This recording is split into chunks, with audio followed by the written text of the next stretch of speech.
اللیل مکیه. دا سورة اللیل هم مکی صورت دی. د مخکې سورة الشمس سره ربط او مناسبت دا دی. مخکې صورت کې عاقبت او انجام بیان سو د دوو ډلو، چې یو هغه څوک دی کامیابه دی او بل هغه څوک دی چې هغه نفس یې ګډوډ کړی، هغه ناکام او نامراده دی. په دې صورت کې الله پاک علت بیانوي چې د دوی انجام ولې سره جلا دی. وجه دا ده چې د دوی عقیدې او عملونه فرق سره لري، عملونه یې فرق لري، نو دا وجه ده چې د دوی په انجام کې فرق راغی. بسم الله الرحمن الرحیم. واللیل قسم دی په شپې باندې اذا یغشا کله چې پټ کې خل ولره، والنهار قسم دی په ورځې لره اذا تجلی کله چې روښانه سي، کله چې روښانه سي. وما خلق ذکره او قسم دی په هغه ذات چې پیدا کړی دی نارینه والانثی زنانه. جواب د قسم دا دی ان سعیکم یقینا ستاسې کوشش لشتا خامخا جلا جلا دی، یعنی ستاسې کوششونه ستاسې عملونه دا قسمه قسم دی، جلا جلا دی. مفسرین فرمایي چې دا صورت د حضرت ابوبکر صدیق رضی الله عنه او د امیه ابن خلف باره کې نازل سو. امیه ابن خلف هم یو سرمایه‌دار او ابوبکر صدیق هم سرمایه‌دار او. امیه ابن خلف به ډیر مالونه لرل خو لیکن په غلطه طریقه مصرفول، او حضرت بلال رضی الله عنه یې اول مریی و، او چې کله په ایمان خبر سو نو ډېر سخت تکلیفونه یې ورباندې تېرول.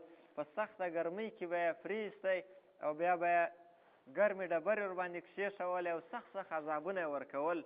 اخر حضرت ابوبکر صدیق رضی الله عنه رانیوی، او د ابوبکر صدیق هم سرمایه‌داره و خو لیکن د الله د رضا دپاره یې خپل مال ورکوی.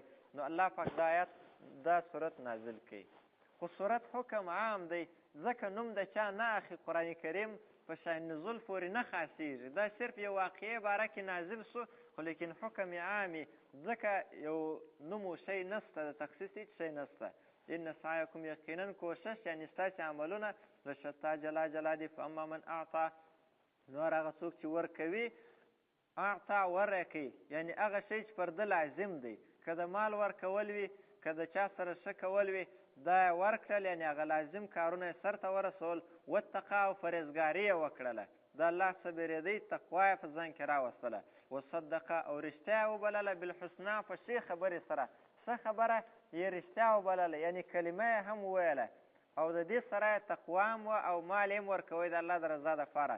فسنیسرو ژر دې موږ به اسانه کړو ده لره لليسرا و لارې ته د اسانتیا، د اسانتیا لاره او موږ ورته اسانه کړو، یعنې توفیق به ورکړو د خیر د کارو چې الله پاک د جنت لار ورته اسانه کړي. واما من بخله هر هغه څوک چې بخیلي یې وکړله، چې چا بخیلي وکړله، واستغنا ځان یې بې پروا کړي، وکذب او درواغ یې وبلله بالحسنا په ښې خبرې سره چې هغه کلمه د ایمان دی. فسنیسرو ژر دې موږ به اسانه کړو ده لره للعسرا و سختې لارې ته، یعنې د بدو اعمالو توفیق به ورکوو، د ښو اعمالو توفیق به نه ورکوو، او په دې سره به دی سختي او جهنم ته ورسېږي. وما یغني عنه ماله نسي فایده نسي ورکولی د ده څخه مال د دی اذا ترده کله چې دی ورغړېږي، کله چې دی کندې ته ورغړېږي په دغه وخت کې، یعنې کله چې دی تباه سو عذاب ورباندې رالی بیا د ده مال فایده نه ورکوي. ان علینا یقینا پر موږ باندې دی لازم للهدا خامخا لار ښوونګه، و ان لنا یقینا زموږ دپاره دی للآخره خامخا آخرت والاولا او دنیا او آخرت. الله فرمایي چې زموږ دی. فانذرتکم نو ما تاسې بیرولي یاست نارن د داسې اور څخه تلظا چې لمبې وایي، لا یصلاها نه به داخلیږي دی اور ته الا الاشقا مګر ډېر بدبخت، الذي هغه بدبخت کذبه چې تکذیب یې کړی، وتوله او مخ یې ګرځولی، عمل هم صحیح نه کوي او عقیده یې هم صحیح نه ده. کذبه تکذیب کې عقیدې ته اشاره، توله کې عمل. وسیجنبها الاتقا ژر دی بغل ته بسي د دې اور څخه الاتقا تقواداره، الذي هغه تقواداره یؤتي ماله چې ورکوي خپل مال، یتزکا او ځان پاکوي، مال ورکوي او ځان پاکوي په دې سره. ومال احد عنده او بل مال کې دا صفت دی د مال په ورکولو کې، ومال احد نسته د هېچا سره عنده د ده سره من نعمت یو احسان تجزا چې بدله دې ورکول شي، یعنی دی که مال ورکوي دا صرف د الله د رضا دپاره ورکوي لکه ابوبکر صدیق چې ورکوی.